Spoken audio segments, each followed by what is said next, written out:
हाय friends, welcome back. So आज हम एक इंटरेस्टिंग एनबीएफसी कंपनी के बारे में डिस्कस करेंगे जिसका नेम है इंडिया शेल्टर फाइनेंस। सो एक स्मॉल कैप एनबीएफसी कंपनी है with market cap around 7700 crore.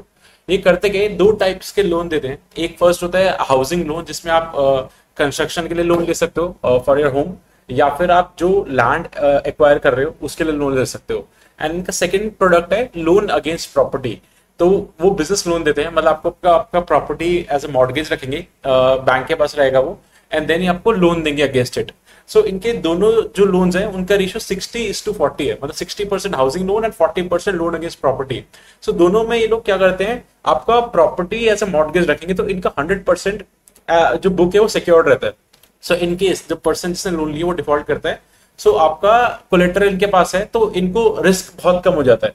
सो इसलिए एनबीएफसी में कंपनीज जिनका एसेट, मतलब आप जो एसेट होता है उनके पास रहता है, तो वो companies are always preferred. And उसमें रेट ऑफ इंटरेस्ट कम चार्ज करते हैं बिकॉज ऑफ सिक्योर्ड लोन है। एंड सेकेंड इज इनका जो एसेट अंडर मैनेजमेंट है, ईओएम, जो हम सारे बैंक्स एंड एनबीएफसी में very important track. So as of date इनके कितने loans are there in the market, वो 6500 करोड़ है। एंड का जो एयूएम का जो सीएजीआर है फ्रॉम FY19 फाइनेंशियल ईयर 19 से लेकर financial year 23, so last 5 years में वो 1200 से 6000 करोड़ हो गया। तो वो 39% के सीजीआर लास्ट 5 इयर्स से ये ईओएम को ग्रोथ कर रहे हैं। सो वेरी फास्ट, क्योंकि बेस स्मॉल है ऑब्वियसली, तो इसलिए फास्ट ग्रो कर पा रहे हैं। इनका फोकस जो है वो भी टियर 2 एंड बियॉन्ड सिटीज पे है, क्योंकि टियर 1 में आप जो रह रहे हो, मतलब दिल्ली एनसीआर, बैंगलोर, पुणे, तमिलनाडु, ये वाले एरियाज में अगर आप देखोगे तो आपको बजाज हाउसिंग फाइनेंस या एचडीएफसी, वो वेल स्टैब्लिश्ड लेंडर्स ऑलरेडी हैं वहां पे। तो इसलिए ये अफोर्डेबल हाउसिंग साइड में ज्यादा प्रेफर करते हैं, जहां पे इनका जो एवरेज टिकट साइज है एक लोन का वो 10 लाख रुपीज है। तो इसलिए टियर 2 एंड बियॉन्ड सिटीज में, मतलब थोड़ा रूरल साइड में यू विल फाइंड, मतलब जहां पे थोड़ा अभी रीच कम है, मतलब वहां पे अनसिक्योर्ड लेंडिंग ज्यादा चलता है, उस मार्केट को ये लोग टैप कर रहे हैं। इनके जो चेयरमैन है वो एक्स ग्रुप फाइनेंस के हैं। जो ग्रुप फाइनेंस को नहीं जानते, मतलब वो one of the best returns दी उस एनबीएफसी ने, लाइक वो अब तो अनलिस्ट हो गई, वो बंधन बैंक के साथ इट गॉट मर्ज हो गई थी, लेकिन उसको वो एक top notch as an example group finance है, तो उनके ही MD is working over here. And जो इनके जो couple of other management members हैं, की मेंबर्स, वो चोलामंडलम से आते हैं, वो that's also reputed firm. And जो ओवरऑल जो सेक्टर रहेगी affordable housing finance is growing very well, मतलब इसका डिमांड बढ़ रहा है। So that was it about the company and the sector. Now let's discuss about the Q1 FY25 के numbers. So जो Q1 quarter है for banks, NBFC, any financials, वो Q4 जो अप्रैल में जून है आपका, उससे कंपेरेटिवली वीक रहता है। सॉरी, जो जनवरी फरवरी मार्च है उससे वीक क्वार्टर रहता है अप्रैल में जून वाला। रीजन इज वो Q4 is the strongest quarter for सारे फाइनेंशियल्स, एंड Q1 उससे कंपेरेटिव Q1 वीक हमेशा दिखता है। This is a trend across this industry. And जो इनका AUM है वो 6500 करोड़ था। तो वो जो क्वार्टर ऑन क्वार्टर, मतलब Q4 वर्सेस Q1 जो अप्रैल में जून था, 7% ग्रो करा, वर्सेस लास्ट ईयर अप्रैल में जून से दिस ईयर अप्रैल में जून वो 37% ग्रोथ आया, क्योंकि वो लाइक टू लाइक कंपेरिजन है। एंड जो डिस्बर्समेंट्स है वो लाइक 715 करोड़ का इन्होंने लोन डिस्पर्स करा मार्केट में दिस क्वार्टर में, वो लेकिन क्वार्टर क्वार्टर -4% डिग्री करा, क्योंकि Q4 सबसे स्ट्रॉन्ग रहता है। एंड जो ईयर ऑन ईयर है वो 27% अप रहा था लास्ट ईयर से।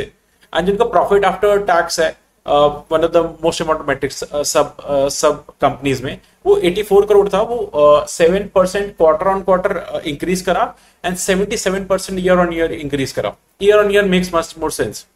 एंड इनका जो ग्रॉस एनपीए, बिकॉज अभी हम एनबीएफसी डिस्कस कर रहे हैं, राइट? सो एनबीएफसीज में लोन ग्रोथ एंड एवरीथिंग, आप ईएम बढ़ा रहे हो, दैट्स वेरी गुड, बट आपका अगर एसेट क्वालिटी, मतलब आपका जिनको लोन दिए, those people should not default on your loan. उसके लिए हम ग्रॉस एनपीए और नेट एनपीए, अगर if you not familiar with the definitions, so you can check out my SBFC का वीडियो, उसमें I explain in depth about the GNP, NP and everything.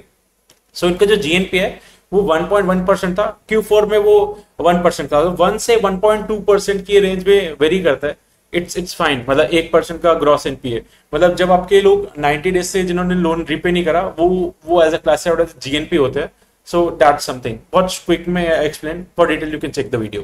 And जो net NPA, मतलब मैंने loans जिन लोगों का default मान लिया और पे बुक्स में लॉस डिक्लेयर कर दिया, remaining loan as on date जो होता है, मतलब Q1 के एंड में जून एंड में जो लोन्स जो एनपीएस मेरे पास हैं वो होते हैं मतलब 0.9% है ये। सो Q4 में 0.7% था, तो इनका 0.7 से 0.9% की रेंज में रहता है। अब टू गिव यू कंपैरिजन, जो एसबीएफसी फाइनेंस हमने वीडियो बनाया था वो although loan against property, loan against gold में तो सिमिलर मॉडल नहीं है, वो थोड़ा सा ज्यादा रिस्क साइड हो जाता है, because of home loan are much more secure, उसमें आपको इंटरेस्ट रेट्स भी कम मिलते हैं, कम चार्ज करते हो आप। सो उनका जो ग्रॉस एनपीए था वो 2.5% था एंड नेट एनपीए 1.5% था। सो सिमिलरली जो नंबर्स यहाँ पे 1.1 है और 0.9 है, वो नंबर 2.5 और 1.5 था। सो you can see the difference, मतलब आपकी एसेट क्वालिटी ऐसे क्यों होता है, क्योंकि लेट से अगर आपने 1% लोन दिया, आपने उसको एसेट बैक लोन दिया, आपको घर रख के उसको लोन दिया, एंड सेकेंड इज किसी ने उसको अनसिक्योर्ड लेंड करा, तो there is always a possibility कि अगर उसको डिफॉल्ट करना है तो पहले वो अनसिक्योर्ड लोन पे करेगा, क्योंकि इधर तो उसको पता है कि मेरा होम इनके पास है, अगर मैंने रीपे नहीं करा दे विल सेल। सो ये वाली लेंडिंग में ऑलवेज, सिक्योर्ड लेंडिंग में आपको थोड़ा रेट ऑफ इंटरेस्ट भी कम चार्ज करते हो, बट सिक्योर्ड होता है, तभी इनका जीएनपी नेट एनपीए कम है, मतलब although like to like comparison नहीं है, but still to give you reference as वो वाला वीडियो भी वी हैव मेड। एंड इनका जो लाइक इन्होंने अभी 13 ब्रांचेस दिस क्वार्टर ऐड करा, so branch additions and loan growth करना एंड आपका एनपीएस कंट्रोल में रहना is always a good number. And इनका जो return on asset, very important metrics in all the financials. So profit after tax, PAT divided by total assets, मैं total assets में कितना profit कमा रहा हूँ, दैट्स आरओए, वो बहुत इंपॉर्टेंट मेट्रिक्स होता है, तो दैट्स 5.6%, एंड ये लास्ट Q4 5.4% रहा था।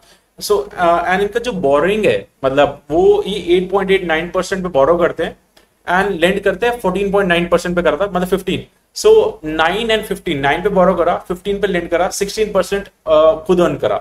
सो ये इनका बिजनेस मॉडल है। सिमिलरली जो एसबीएफसी हमने डिस्कस करा था, वो 9 पे बोरो करते हैं, 18 पे देते हैं, क्योंकि आप होम लोन दे रहे हो तो होम लोन में आपको इंटरेस्ट कम मतलब कम मिलता है, तो तभी इनका स्प्रेड कम है, but gross NPA net NP तभी बेटर है।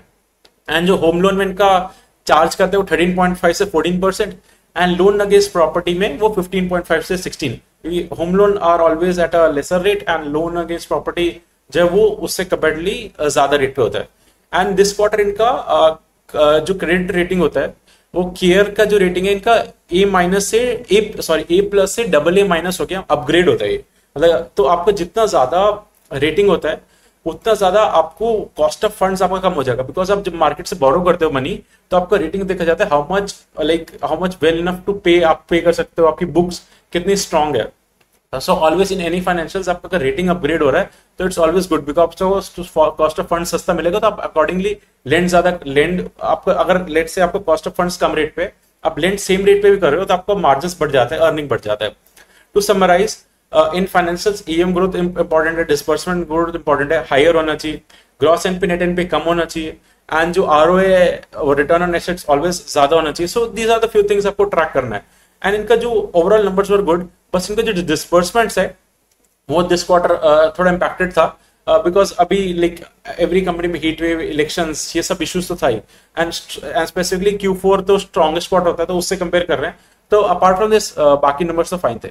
Now let's discuss about the guidance and management commentary. So जो मैनेजमेंट ने गाइडेंस दिया इनका, अभी at the end of Q1 April में, जून जो क्वार्टर था उसके एंड में 223 ब्रांचेस था, एंड मैनेजमेंट सेड कि 40 to 42 ब्रांचेस ऐड करेंगे एवरी ईयर, सो 20% का growth they are seeing, which is a good number. आप ब्रांच ऐड करो तभी व्हेन यू आर सीइंग की ग्रोथ होगा आगे, राइट। एंड जो इनका मार्जिन है, लाइक एज डिस्कस, 9% पे बोरो करते हैं, 15% पे लेंड करते हैं, तो 6% इनके मार्जिन होता है स्प्रेड, वो ये लोग मेंटेन रखेंगे। एंड इनका जो लोन ग्रोथ है वो 30 to 35% CAGR से दे कैन से कि मेंटेन कर सकते हैं, which is very good number. Along with वो एनपीएस कंट्रोल में रखना, उसके वो that's important thing, NPS control रख के आप लेंड कर सकते हो, बिकॉज आपका देख बाकी कंपनीज में क्या इंपॉर्टेंट है, सेल्स ग्रोथ, जितना ज्यादा सेल्स ग्रोथ उतना ज्यादा कंपनी ग्रो करिए, बट हेयर इनका लोन है, पैसा, लाइक आप पैसा बहुत ज्यादा डिस्ट्रीब्यूट कर सकते हो, बट उसको रिकवर करने का is a very most important thing. And अभी क्या हुआ, गवर्नमेंट जो अफोर्डेबल हाउसिंग योजना होती है गवर्नमेंट की, वो रिलॉन्च करा है आफ्टर 2021।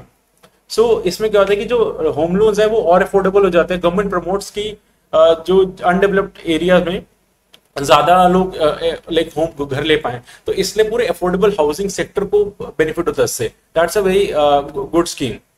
एंड इनका जो H2 है, लाइक अभी इनका जो डिस्पर्समेंट ग्रोथ था, जो लोन कितना इन्होंने डिस्ट्रीब्यूट करा मार्केट में, वो 23% था ईयर ऑन ईयर, जो क्वार्टर ऑन क्वार्टर डिग्रू करा।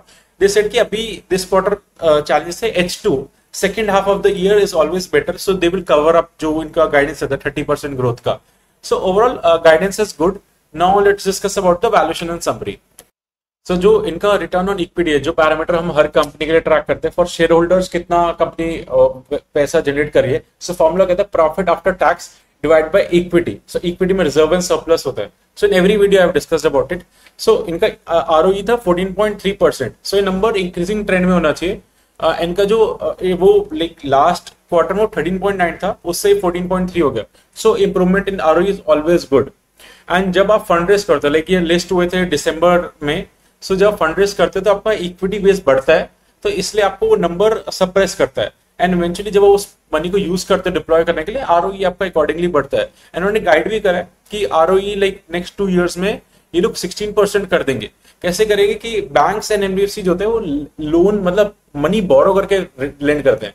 सो अगर आपके 100 रुपीज हैं और आपने टोटल 500 का लेंड करा आगे मार्केट में, सो 400 आपने बोरो करा है, तो 1:4, 4 टाइम्स ऑफ लेवरेज दो। Okay, so this is how, मतलब तो ये अपना जो लेवरेज रेशियोज है अभी वो 2.2 है, वो आगे इंक्रीज करेंगे। मतलब लेवरेज ज्यादा रिस्की होता है लेवरेज इंक्रीज करना, बट ऐसी सिस्टम से वर्क करता है, आपको रिस्क कंट्रोल करना पड़ता है, अदरवाइज इट्स फाइन। एंड इनका जो प्राइस टू बुक, लाइक हम प्राइस टू और EPE यूज करते हैं, price to earning ratio for every company apart from NBFC finance, but इधर प्राइस टू बुक यूज करते हैं। सो इनका price to book is around 3.5। जो बजाज हाउसिंग फाइनेंस जो बहुत पॉपुलर IPO है, वो 8 टाइम्स प्राइस टू बुक पे ट्रेड कर रहा है, 7.5 to 8 टाइम, एंड ये 3.5 टाइम्स है। But Bajaj is like a top notch company, उनका तो ग्रॉस NPA वो अराउंड 0.2% है, बेस्ट इन द इंडस्ट्री, तो वो तो ट्रेड करेगा। But comparatively other affordable housing finance भी इसी रेंज में ट्रेड करते हैं, 3.5, 4, 5, 6। So it's fairly valued price to book parameters पे। एंड अभी जो रेट कट्स, जैसे US फेड ने रेट कट्स करा, से अकॉर्डिंगली इंडिया में भी होगा। So generally NBFC finance companies को जब रेट कट्स होता है तो बेनिफिट करता है, बिकॉज आपका कॉस्ट ऑफ बोरिंग कम हो जाता है, से अकॉर्डिंगली आप ब्लेंड कर सकते हो। बट हर कंपनी को नहीं होता, इसमें आपको देखना पड़ेगा कि जो कंपनीज जिनका फिक्स्ड, मतलब आपने जो बोरो करा, अगर आपका फ्लेक्सिबल रेट पे, मतलब आपने जो कॉस्ट ऑफ बोरिंग 9% है, जब रेट ऑफ इंटरेस्ट कम होगा तो आपका कॉस्ट ऑफ बोरिंग कम होना चाहिए, वो फिक्स्ड होगा तो नहीं होगा। एंड अकॉर्डिंगली अपने आगे जो लेंड कर रखा है वो फिक्स हायर रेट पे रहे बुक, तभी आपको बेनिफिट होगा। सो इस केस में इनका 75% जो बोरिंग्स है वो वेरिएबल है, तो जैसे अभी रेट कट्स इंडिया में स्टार्ट होगी तो इनका कॉस्ट ऑफ बोरिंग कम हो सकता है। एंड जो लेंड कर रहा है, लेंड फिक्स रेट पे कर रखा है, तो इसलिए वो बेनिफिट होता है। सो अभी रेट कट्स जैसी अनाउंस होगी तो NBFC sector and banks would be the, अभी क्योंकि इन्होंने परफॉर्म नहीं करा, so that's something we need to keep a track on. To summarize, loan growth अच्छा है, 30-35% का गाइड कर रहे हैं, gross NPA around 1.1 and net NPA around 0.7-0.8, 100% secured book को लेंड कर रहे हैं। सो ओवरऑल द कंपनी अच्छा है, इनका हमें ट्रैक रखना है। इट्स नॉट समथिंग कि अभी अच्छा लग रहा है, आज अच्छा लग रहा है, कल may be some issues are there in the company, so we need to keep it close eye. आपको कॉन कॉल्स पढ़ना पड़ेगा, मैनेजमेंट कमेंट्री सुनना पड़ेगा, PPT, read the PPT and document जो कंपनी देता है। So that's how you need to track. And as you know, recommendation नहीं होता, आपको खुद do your own analysis and consult your financial advisors and let me know if you have any question related to anything. We'll answer. Thank you.